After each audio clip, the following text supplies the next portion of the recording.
Hello guys, അപ്പോൾ ഇന്ന് ലാലേട്ടൻ്റെ എപ്പിസോഡ് കണ്ടിട്ടില്ലാത്തവർക്കും കണ്ടിട്ടുള്ളവർക്കും എല്ലാവർക്കുമായി നമ്മുടെ റിവ്യൂ എന്ന് പറയുകയാണ്.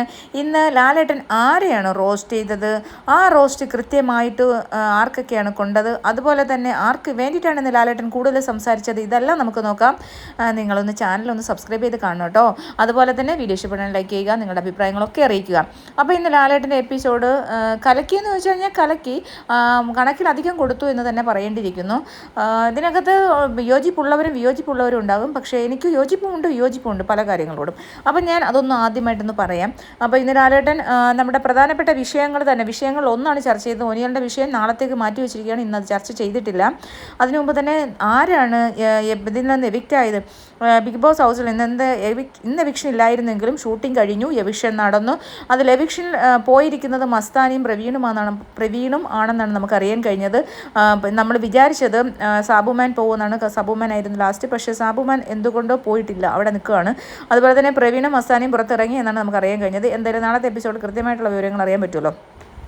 അപ്പോൾ ലാലേട്ടൻ ഇന്ന് ആദ്യം തന്നെ അവിടെ ഒരു കാര്യങ്ങൾ ചോദിച്ചു. ലക്ഷ്മിയുടെ ആ ഒരു പ്രശ്നം, ലക്ഷ്മി സംസാരിച്ചത് എന്താണ്, ലക്ഷ്മി എന്താണ് പറഞ്ഞത്, ലക്ഷ്മി എന്താണ് ഉദ്ദേശിച്ചത് എന്നുള്ള രീതിയിലാണ്. അപ്പോൾ ആർക്കും ഒന്നും മനസ്സിലായിട്ടുണ്ടായിരുന്നില്ല. എപ്പിസോഡിൽ ഈ ലൈവിലൊക്കെ നമ്മൾ കണ്ട കണക്ക് തന്നെയാണ്. അതിലേക്കോ നൂറയ്ക്കോ ഒന്നും കൃത്യമായിട്ട് അവരെയാണ് പറഞ്ഞതെന്ന് അവർക്ക് മനസ്സിലായിട്ടില്ല. കാരണം അക്ബറുമായിട്ടുള്ള പ്രശ്നത്തിനാണ് ലക്ഷ്മി അങ്ങനെ പറഞ്ഞത്. സമൂഹത്തിൽ കയറ്റാൻ കൊള്ളാത്ത, വീട്ടിൽ പോലും കയറ്റാൻ പാടില്ലാത്ത ഇവളുമാരെയുടെ ഒക്കെ മൂട് താങ്ങി നീ ഇരുന്നു എന്നുള്ള ഒരു ഡയലോഗാണ് പറഞ്ഞത്.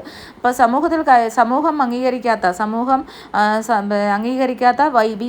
വീട്ടിൽ പോലും കയറ്റാൻ കൊള്ളാത്ത എന്നുള്ള വാക്ക് പ്രയോഗിച്ചത് അത് മോശമായിപ്പോയി എന്ന് തന്നെയാണ് ഞാൻ എപ്പോഴും പറയുന്നത്. അങ്ങനെ പറയണ്ടായിരുന്നു. ഇപ്പം നമുക്ക് ഒരാൾക്കാരെ അക്സെപ്റ്റ് ചെയ്യാൻ, അല്ലെങ്കിൽ അവരെ അംഗീകരിക്കാനായിട്ട് നമുക്ക് ബുദ്ധിമുട്ടുണ്ടെങ്കിൽ നമുക്കത് നമ്മുടെ സ്റ്റേറ്റ്മെൻറ്റ് തുറന്ന് പറയാം. തീർച്ചയായിട്ടും നമ്മുടെ നിലപാടുകൾ, ഇപ്പോൾ എനിക്കൊരാൾക്കാരെ ഇഷ്ടമില്ല, എനിക്കല്ലെങ്കിൽ ആ ഒരു കമ്മ്യൂണിറ്റിയെ എനിക്ക് താല്പര്യമില്ല എങ്കിൽ എനിക്ക് പറയാം എനിക്ക് ആ കമ്മ്യൂണിറ്റിയെ താല്പര്യമില്ല. എൻ്റെ കാര്യം തുറന്ന് പറയുക എന്നുള്ളതാണ് എൻ്റെ റൈറ്റാണ് അല്ലേ. അപ്പം അത് ഇപ്പോൾ ബിഗ് ബോസ് ഹൗസ് എന്നല്ല, ഏതെവിടെയും നമുക്ക് നമ്മുടെ നിലപാടുകൾ തുറന്ന് പറയാൻ പറ്റും. പക്ഷേ പറയുന്ന രീതിയോടാണ് നമുക്ക് വിയോജിപ്പ്. പറയുന്ന രീതി നമുക്ക് ഒരു LGBT കമ്മ്യൂണിറ്റി, അല്ലെങ്കിൽ എന്താ പറയുക, ഗേ, അല്ലെങ്കിൽ അവരെന്താണ് പറയുന്നത്, ലെസ്ബിയൻസ്.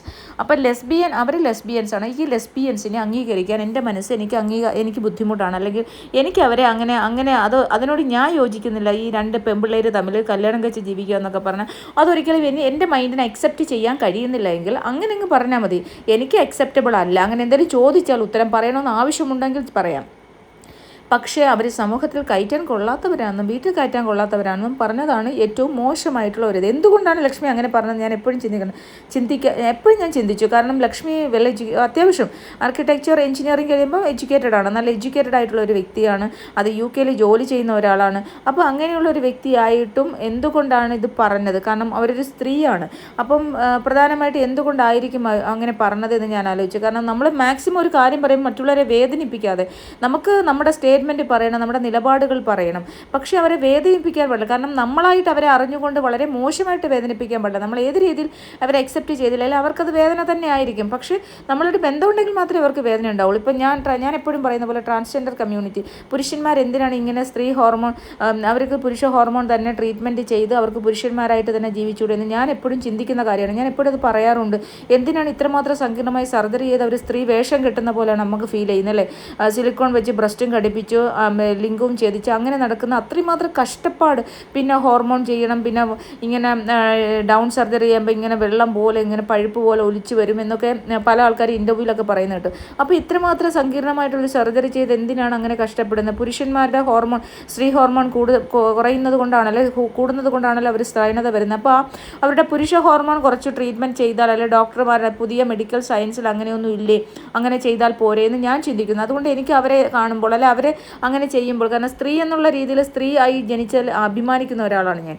അപ്പം കാരണം സ്ത്രീകളുടെ 13 വയസ്സിന് എപ്പോഴും പറയുന്നതാണ്, പ്രായപൂർത്തിയാവുന്നതും ഗർഭധാരണം നടത്തുന്നതും ഇങ്ങനെയുള്ള കുറേ കാര്യങ്ങളുണ്ട്. സ്ത്രീകൾ അനുഭവിക്കുന്ന കുറേ വേദനകളുണ്ട്. സ്ത്രീയായി നമ്മൾ ജനിച്ചു പോയതുകൊണ്ട് നമ്മുടെ സ്ത്രീയെ അഭിമാനിക്കുന്നതിൻ്റെ ഉൾപ്പെടെ നമ്മൾ ഒരുപാട് വേദനകൾ സഹിച്ചാണ് നമ്മൾ അഭിമാനത്തിൽ അർഹരാകുന്നത്. അപ്പം ആ ഒരു അർഹത നേടുക എന്ന് പറഞ്ഞാൽ ചെറിയ കാര്യമല്ല. ആ അർഹത സ്ത്രീ വേഷം, അല്ലെങ്കിൽ ഞാൻ സ്ത്രീയാണ് എന്ന് വേഷം കെട്ടിയാൽ എങ്ങനെയാണ് സംഭവിക്കുക എന്ന് ഞാൻ എപ്പോഴും ചിന്തിക്കുന്നതാണ്. ഇപ്പോൾ എന്നോട് യോജിപ്പുള്ള ഒരുപാട് ആൾക്കാർ കാണും, എന്നെ തെറി വിളിച്ചോ, നോ പ്രോബ്ലം. പക്ഷേ അതവരെ വേദനിപ്പിക്കാതെ നമുക്ക് അത് പ്രസൻറ്റ് ചെയ്യാൻ പറ്റും. അപ്പോൾ അത് ആണ് ഇവിടെ ചെയ്യേണ്ടിരുന്നത്.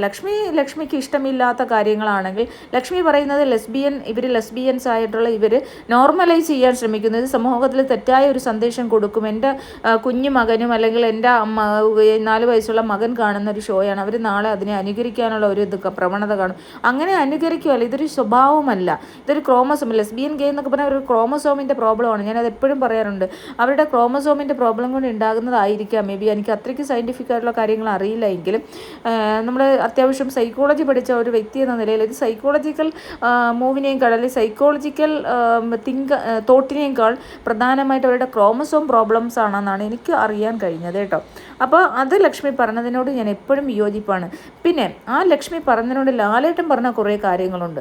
ലാലേട്ടൻ പറഞ്ഞു എൻ്റെ വീട്ടിൽ കൊണ്ടുപോകും, നിങ്ങൾക്ക് ഇഷ്ടമില്ലെങ്കിൽ സമൂഹം കയറ്റാത്തവരെന്ന് ആര് പറഞ്ഞു, നിങ്ങളുടെ വീട്ടിൽ കയറ്റില്ലെങ്കിൽ ഞാൻ എൻ്റെ വീട്ടിൽ കൊണ്ടുപോകും എന്ന് പറഞ്ഞു, എൻ്റെ വീട്ടിൽ ഞാൻ കയറ്റും. അതൊക്കെ നല്ല കാര്യം, അത് ലാലേട്ടൻ്റെ കാര്യമാണ്. ലാലേട്ടൻ്റെ വീട്ടിൽ കൊണ്ടുപോകും, ലാലേട്ടൻ്റെ വീട്ടിൽ കൊണ്ടുപോയി താമസിക്കുക, അത് ലാലേട്ടൻ്റെ മാത്രം കാര്യമാണ്. അല്ല ലാലേട്ടനെ ലക്ഷ്മിയുടെ വീട്ടിൽ കൊണ്ടുപോയി താമസിപ്പിക്കണമെന്നല്ല, ലക്ഷ്മിയുടെ വീട്ടിൽ കയറ്റുന്നത് പറയാൻ അധികാരം ലാലേട്ടൻ അവിടെ ഇല്ല. അതൊരു പോയിന്റ്. അതെനിക്ക് ലാലേട്ടനോട് വിയോജിപ്പാണ്. ലാലേട്ടൻ്റെ വീട്ടിൽ കൊണ്ടുപോകുന്നത് അത് ഓക്കെ, അത് ലാലേട്ടൻ അത് പറഞ്ഞാൽ മതി. പക്ഷെ അതിനകത്തല്ല വിയോജിപ്പ്. നിങ്ങൾ ഇത്ര കഷ്ടം, അല്ലെങ്കിൽ നിങ്ങൾ അവരെ ബുദ്ധിമുട്ടിക്കാൻ വേണ്ടി എന്തിനാണ് ഈ ഷോയിൽ നിൽക്കുന്നത് എന്നൊരു ചോദ്യം ചോദിച്ചു. അവരെ ബുദ്ധിമുട്ടിക്കാൻ വേണ്ടി നിങ്ങൾ എന്തിനാണ് ഈ ഷോയിൽ നിൽക്കുന്നത്, അവരെ ബുദ്ധിമുട്ടിക്കാൻ വേണ്ടി ആ ഷോയിൽ നിൽക്കുന്നു എന്നുള്ള ചോദ്യത്തിന് അർത്ഥം അവരെ ഒന്നും പറയാൻ പാടില്ല, അല്ലെങ്കിൽ ലെസ്ബിയൻസ്, അല്ലെങ്കിൽ അവർ 2 ലെസ്ബിയൻ കപ്പിളുണ്ട്, അല്ലെങ്കിൽ ഒരു ലെസ്ബിയൻ കപ്പിൾ അവിടെ ഉണ്ട്, അവരെ ഒന്നും നിങ്ങൾ പറയാൻ പാടില്ല എന്ന വല്ല എഗ്രിമെൻ്റ് കോൺട്രാക്റ്റ് വല്ല ലക്ഷ്മി ഒപ്പിട്ടായിരുന്നോ? അതുകൊണ്ടാണോ, അങ്ങനെ പറഞ്ഞതുകൊണ്ടാണ് ഇവർ ഇത്രയും മാത്രം ലാലേട്ടൻ ഇവരെ ഇത്രമാത്രം ദേഷ്യപ്പെട്ടത്? എൻ്റെ ഒരു സംശയമാണ് കേട്ടോ. കാരണം ഇങ്ങനെയുള്ള ആൾക്കാരുണ്ട് എന്നറിഞ്ഞിട്ടല്ല ലക്ഷ്മി വന്നതെന്ന് പറഞ്ഞാൽ അവരവരുടെ നിലപാട് പറഞ്ഞു. അതിനകത്ത് ചിലപ്പോൾ തെറ്റുകളുണ്ടാവാം, ശരികളുണ്ടാവാം. ചിലപ്പോൾ അവർ പറഞ്ഞതിൻ്റെ ആറ്റിറ്റ്യൂഡ് ശരിയായിരിക്കത്തില്ല, അവരുടെ ടോൺ ശരിയായിരിക്കത്തില്ല, അവരുടെ ലാംഗ്വേജിനകത്ത് കുറച്ച് പ്രോബ്ലംസ് ഉണ്ടാകാം, അതും ഓക്കെ. പക്ഷേ നിങ്ങൾ എന്തിനാണ് അവരെ സഹിച്ചുകൊണ്ട് അവിടെ നിൽക്കുന്നത്, നിങ്ങൾ നിങ്ങളുടെ പാട്ടിന് ഇറങ്ങി പോരൂ എന്നൊക്കെ പറയുന്നത് മോശമായിട്ടുള്ള കാര്യമാണെന്ന് എനിക്ക് പറയാൻ പറ്റും. അതിനിപ്പോൾ ലാലേട്ടനല്ല, ലോകത്തിൽ ആരും ഒന്ന് പറഞ്ഞാലും ഞാൻ അംഗീകരിക്കുന്ന കാര്യമല്ല. കാരണം അത് പറയേണ്ട ഒരു ആവശ്യകതയും അവർക്ക് ലാലേട്ടൻ അവിടെ ഇല്ല. കാരണം അവരെയും ആ ഷോയിലേക്ക് വിളിച്ചിരിക്കുകയാണ്, അവരും തള്ളിക്കയറി ചെന്നൊന്നുമില്ല, അവരെയും ഷോയിലേക്ക് വിളിച്ചു. അവരുടെ ക്യാരക്ടറും അവർക്ക് ആരോടൊക്കെ എന്തൊക്കെ നിലപാടുകളാണെന്നൊക്കെ ഇവർ ഇൻ്റർവ്യൂ ചോദിച്ചു കാണുമല്ലോ. അപ്പോൾ അത് അറിഞ്ഞുകൊണ്ട് അകത്തോട്ട് കയറുമ്പോൾ അവരും അതുപോലുള്ള നിലപാടുകൾ അല്ലെങ്കിൽ അവരവിടെ പറഞ്ഞു എന്നിരിക്കും. അവരുടെ പറച്ചിലിനകത്തുള്ള വ്യത്യാസം ഞാൻ നേരത്തെ പറഞ്ഞു തെറ്റാണ്. പക്ഷേ അവരവിടെ പറയും. അതിന് ലാലേട്ടൻ എന്തിനാണ് അങ്ങനെയുള്ള ഒരാൾ അവരെ ബുദ്ധിമുട്ടിക്കാൻ വേണ്ടി നിൽക്കുന്നുണ്ടെങ്കിൽ ആദില നൂറയ്ക്ക് വേണ്ടിയിട്ടാണ് ബിബി ഷോ. ആദിലെ നൂറെ പോലുള്ള ലെസ്ബിയൻസ് ആയാലും ഗേ കപ്പിൾസ് ആയാലും എല്ലാവരും അവിടെ പണ്ടും ഉണ്ടായിരുന്നു. ഗേ ആൾക്കാരുണ്ടായിരുന്നു, ലെസ്ബിയൻസ് ആൾക്കാരുണ്ടായിരുന്നു. അപ്പോൾ അവർ അങ്ങനെയുള്ള ആൾക്കാരെല്ലാം എന്ന് പറഞ്ഞാൽ ഒരു സമൂഹത്തിൽ പല തരത്തിലുള്ള ആൾക്കാരുണ്ട്, അവരെല്ലാം സമന്വയിപ്പിച്ചു കൊണ്ടുവരുന്ന ഷോയാണെന്ന് കൃത്യമായിട്ട് അറിയാം. അങ്ങനെ ഓരോരുത്തരെയും വിളിക്കുകയാണ്, അല്ലാണ്ട് പ്രത്യേകമായ കോൺട്രാക്റ്റ് വല്ലതും ഉണ്ടെന്ന് എനിക്കറിയില്ല. എനിക്ക് തോന്നുന്നു ഇത് സ്ക്രിപ്റ്റഡ് ആണ്. ഇപ്പം ലക്ഷ്മിനെ കൊണ്ട് പറയിച്ചെന്നും അവരുടെ TRP കൂട്ടാനും ഒക്കെയുള്ള ഒരു ഒരു നാടകം, ഒരു സ്ക്രിപ്റ്റഡ് ആയിട്ടുള്ള ഒരു സംഭവമായിട്ടാണ് എനിക്കിത് ഫീൽ ചെയ്യുന്നത്. നിങ്ങൾക്ക് ആർക്കെങ്കിലും എന്തെങ്കിലും തോന്നുമെന്ന് എനിക്കറിയില്ല. കാരണം ലാലേട്ടൻ അത്രമാത്രം കഴിഞ്ഞ വീക്കെൻഡ് എപ്പിസോഡിൽ അനിമോളെ ഇതേ കണക്കാണ്, നാണമില്ലേ എന്ന് തോന്നിയ ദിവസം കാണിക്കുന്നത്, നാണമില്ലേ നിങ്ങൾക്ക് എന്നൊക്കെ ചോദ്യം ചോദിച്ചു. അങ്ങനെ ചോദിച്ച ഒരാൾ ക്ലിപ്പിങ്സ് കാണിക്കണമായിരുന്നു. ജിസേൽ ആര്യൻ ഒന്നും സംഭവിച്ചിട്ടില്ലെന്ന് ക്ലിപ്പിങ്സ് കാണിക്കണം. നമ്മളെ ആ പുതപ്പിനകത്ത് കിടന്ന് കുലുങ്ങുന്നതും പിടിക്കുന്നതും എല്ലാം നമ്മളെ കാണിച്ച ആൾക്കാരെ നമ്മൾ ലൈവിൽ കണ്ടതാണ്. എന്നിട്ട് അപ്പോൾ ക്ലിപ്പിങ്സ് കാണിക്കണമായിരുന്നു. എന്തുകൊണ്ട് ക്ലിപ്പിങ്സ് കാണിച്ചില്ല? അത് അപ്പോഴത്തേക്ക് ഷോയുടെ TRP കൂട്ടണം. ഇപ്പോഴും അവരെന്താണ് ചെയ്യുന്നത്? ഷോയുടെ TRP കൂട്ടി ലക്ഷ്മി എന്ന് പറയുന്ന ആൾ മോശക്കാരിയാണില്ലേ? എനിക്ക് തോന്നുന്നു കയറിപ്പോയപ്പോഴേ ലക്ഷ്മിയോട് പറഞ്ഞാണെങ്കിൽ നിങ്ങൾക്ക് ഇഷ്ടമുള്ളതെല്ലാം പറയാൻ പറഞ്ഞു കാണും. അപ്പോൾ അവൾ അതുകൊണ്ടായിരിക്കും കൃത്യമായിട്ട് പറഞ്ഞത്. അല്ലെങ്കിൽ ഇപ്പോൾ നമ്മുടെ അനിമോളിൻ്റെ അടുത്ത് ഈ ഒരു ആദില കുറേ പ്രാവശ്യം ഇത് കുത്തി ചോദിച്ചു, അനിമോൾ നിൻ്റെ അഭിപ്രായം എന്താ LGBT കമ്മ്യൂണിറ്റിയെ കുറിച്ച് എന്ന് പറഞ്ഞപ്പോൾ അവൾ പറഞ്ഞു എനിക്കിതിനകത്ത് പറയാൻ താല്പര്യമില്ല, എനിക്ക് ഈ ഷോയിൽ പറയാൻ താല്പര്യമില്ല, പുറത്ത് വരുമ്പോൾ ഞാൻ നിങ്ങളെ സപ്പോർട്ട് ചെയ്യാം, അല്ലെങ്കിൽ പുറത്ത് വരുമ്പോൾ ഞാൻ അതിനെക്കുറിച്ചുള്ള അഭിപ്രായം പറയാം എന്ന് പറഞ്ഞിട്ട് വീണ്ടും അവളോട് ചോദിക്കാറുണ്ട്. ഇന്ന് ലാലേട്ടൻ അനിമോളോട് അത് എടുത്തിടുന്നത് എന്തിനു വേണ്ടിയിട്ട്? ഒരാൾക്ക് എനിക്ക് ഇഷ്ടമില്ലാത്ത കാര്യം എന്നെ എന്തിനാണ് നിർബന്ധിക്കുന്നത്? എനിക്കിപ്പോൾ അവരുടെ ലെസ്ബിയൻ കമ്മ്യൂണിറ്റിയെക്കുറിച്ച് LGBT കമ്മ്യൂണിറ്റിയെക്കുറിച്ച് പറയാൻ എനിക്ക് താല്പര്യമില്ല, എനിക്ക് ഇൻട്രസ്റ്റ് ഇല്ല ഈ ഷോയിൽ. കാരണം എന്തെല്ലാം കിടക്കുന്നത് എനിക്കിപ്പോൾ അതിനെക്കുറിച്ച് സംസാരിക്കാൻ താല്പര്യം. എനിക്ക് ഞാൻ സപ്പോർട്ട് ചെയ്യുന്ന, യോജിക്കുന്ന, വിയോജിക്കുന്ന അതെൻ്റെ മാത്രം നിലപാടാണ്. എനിക്കത് പറയാൻ താല്പര്യമില്ലെങ്കിൽ എന്തിനാണ് അവിടെ? എന്നിട്ടും ആദില ചോദിക്കുന്നു അവിടെ ഇരുന്നിട്ട്.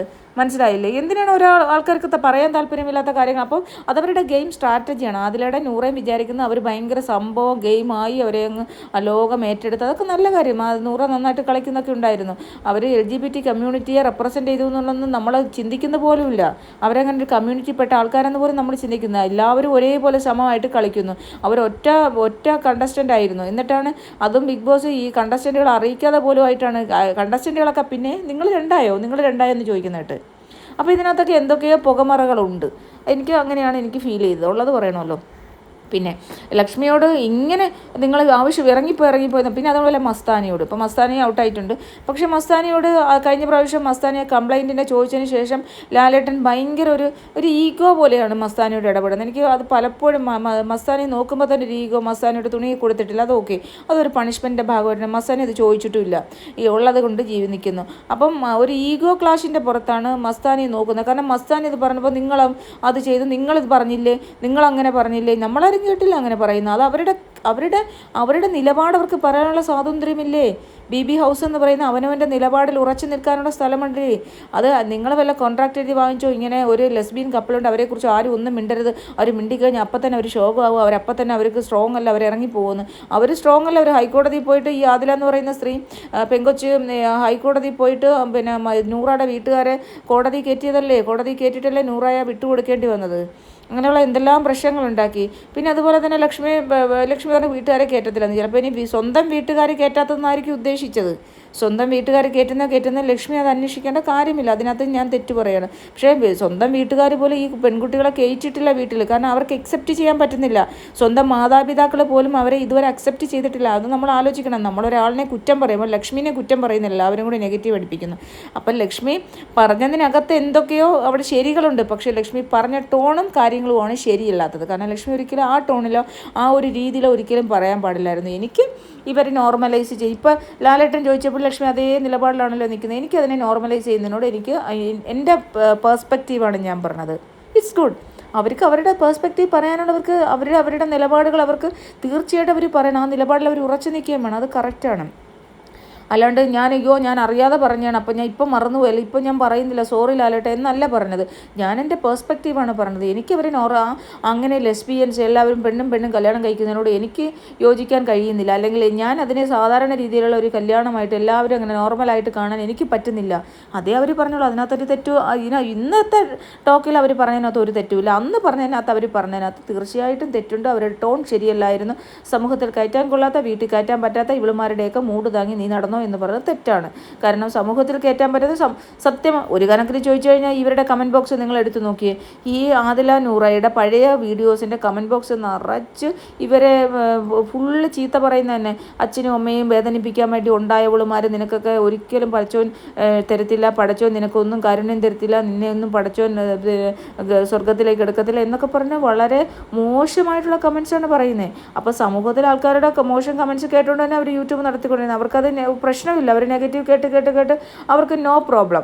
അപ്പോൾ അത് ഇത്രയും വലിയ ഒരു TRP കൂട്ടാൻ വേണ്ടി ഇത്രയും വലിയൊരു ഡ്രാമയൊന്നും ലാലേട്ടൻ കളിക്കണം, അല്ലെങ്കിൽ ലാലേട്ടൻ അങ്ങനെ ചെയ്തായിട്ട് അത് സ്ക്രിപ്റ്റഡ് ആണ്. ലാലേട്ടന് കൊടുത്ത സ്ക്രിപ്റ്റ് അനുസരിച്ച് ലാലേട്ടൻ പറഞ്ഞതായിരിക്കും. പക്ഷേ അത്രയ്ക്കും വേണ്ടായിരുന്നു. എന്തിന് നിങ്ങൾ അവരെ ബുദ്ധിമുട്ടിക്കാൻ വേണ്ടി ഇവിടെ കയറി എന്തിന് നിൽക്കുന്നു എന്ന് ചോദിക്കേണ്ട ഒരു ആവശ്യകതയും എനിക്ക് അവിടെ തോന്നിയില്ല. അതുകൊണ്ടാണ് ഞാൻ ഇത്രയും പറഞ്ഞത്. പിന്നെ മസ്താനി എടുത്തും പറഞ്ഞു. പിന്നെ അതിനുശേഷം നമ്മുടെ ഒരു സ്റ്റോറി ടെല്ലിങ് നല്ല രസമായിരുന്നു കേട്ടോ. അയ്യോ എൻ്റെ അത്ര നേരത്തെ ആ ടെമ്പറും ടെൻഷനും എല്ലാം പോയി ചിരിച്ച് മരിച്ചു. നല്ലൊരു അടിപൊളി കഥയായിരുന്നു. ആ കഥയിൽ ലാസ്റ്റ് ഒരു ആണും പെണ്ണുമായിട്ട് സ്നേഹമായിരുന്നു. ആ സ്ത്രീ പലതരത്തിലുള്ള പൂക്കളുടെ പേര് പറഞ്ഞ പൂ കച്ചവടമായിരുന്നു. എന്നിട്ടും അവരിങ്ങനെ ഒരു ഡുണ്ടുക എന്ന് പറയുന്ന കൊക്കയിലോട്ട് വീണ കാര്യങ്ങൾ, ഒരു വണ്ടി ഇടിച്ചു, ഒരു ബൈക്ക് ഇടിച്ചു. അത് വണ്ടി ഇടിച്ചെന്ന് പറഞ്ഞാൽ ജെൻസി ഉണ്ണിമോനാണ് കൊണ്ടുവന്ന് വണ്ടി ഇടിച്ച് അവർ കൊക്കയിൽ വീണു. അയാൾ ത്രയംബകൻ ആ വണ്ടി ഇടിച്ച് എന്നിട്ട് മുന്തിരിവള്ളിയിൽ പിടിച്ച് അത് കയറി വന്നിട്ട് വീണ്ടും 110 കിലോമീറ്റർ സ്പീഡിൽ വന്ന് വീണ്ടും ആ ജെൻസി ഉണ്ണിമോൻ വീണ്ടും വന്ന് വണ്ടി ഇടിച്ചു. അയാൾ വീണ്ടും പിന്നെ മരിച്ചില്ല. എന്നിട്ട് വീണ്ടും കഷ്ടപ്പെട്ട് മുകളിൽ കയറി വന്നു. അതിനുശേഷം ഈ ത്രയംബകൻ പിന്നെ എന്താ പറയുക ചന്ദ്രവല്ലിനെ കെട്ടിപ്പിടിക്കുകയാണ്. പ്രണയ പരവേശിനെ അവർ കെട്ടിപ്പിടിക്കുന്ന സമയത്ത് വീണ്ടും കൊക്കയിലേക്ക് വീണു. കൊക്കയിലേക്ക് വീണു. കൊക്കയിലേക്ക് കൊക്കയിൽ വീണ് അയാൾ മരിച്ചു. ആ മരിച്ച അയാളുടെ ഓർമ്മയ്ക്കായിട്ട് എല്ലാ ദിവസവും ആ മലയുടെ മുകളിൽ ഒരു പൂവൊക്കെ കൊണ്ടുവച്ചിട്ട് അങ്ങനെ ആ ഒരു സ്മരണ, അതിന് ഞാൻ ചെറുതായിട്ട് പറഞ്ഞോളൂ. അങ്ങനെ ഒരു നല്ലൊരു സ്റ്റോറിയാണ്. അവർ പിന്നെ എന്തോ പറയുന്നത്, വാടാമല്ലി അല്ല, എന്തോ ഒരു പൂവാണ് കേട്ടോ, വാടാമല്ലി പോലുള്ളൊരു പൂ. ഈ വാടി പോവാത്തൊരു സൈസ് പൂവാണ്. ആ പൂ എന്നും കൊണ്ടുവയ്ക്കുന്ന ആ ഒരു കഥയാണ്. ഇത് പറഞ്ഞ് വന്നപ്പോഴത്തേക്ക് ചന്ദ്രമതി മരിച്ചെന്നായി, ചന്ദ്രമതിയും ത്രയംബകനും ഒരു കുഞ്ഞ് ജനിച്ച് ആ കുഞ്ഞു മരിച്ചെന്നാക്കി കഥ തീർത്തു. എൻ്റെ ദൈവമേ, ചിരി ചൂപ്പാട് വന്ന്.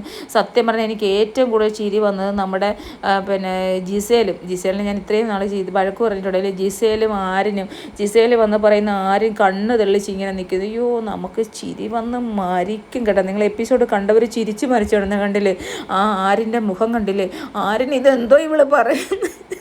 സത്യം പറഞ്ഞു കഴിഞ്ഞാൽ ഇവളെന്തുവാ പറയുന്നു ഒന്നും മനസ്സിലാവാതെ പാവപ്പെട്ടവും ദേ കണ്ടോ ചെറുക്കൻ കണ്ണ് തള്ളിച്ച് നിൽക്കുകയാണ്. ഇവളെന്തോ ത്രയംബക പറയുന്നു, എന്തൊക്കെയോ പറയുന്നു, എന്തോന്നൊന്നും മനസ്സിലായില്ല. ത്രയംബകേനു എന്ന് പറയുന്നു. അത് അവൻ എന്നിട്ട് വീണ്ടും എന്നിട്ട് അവൻ പറഞ്ഞു കൊടുക്കുവാണ് ആദിലയുടെ മുഖം കണ്ണ് തള്ളി ഒരു നിപ്പുണ്ട്. പൊന്നെ, ഒരു 1.5 ആയിരുന്നു. എന്തായാലും ലാലേട്ടൻ്റെ എപ്പിസോഡ് കഴിഞ്ഞ് നാളത്തെ എപ്പിസോഡിൽ ഔട്ടാവുന്നത് ആരൊക്കെയാണെന്ന് നോക്കാം.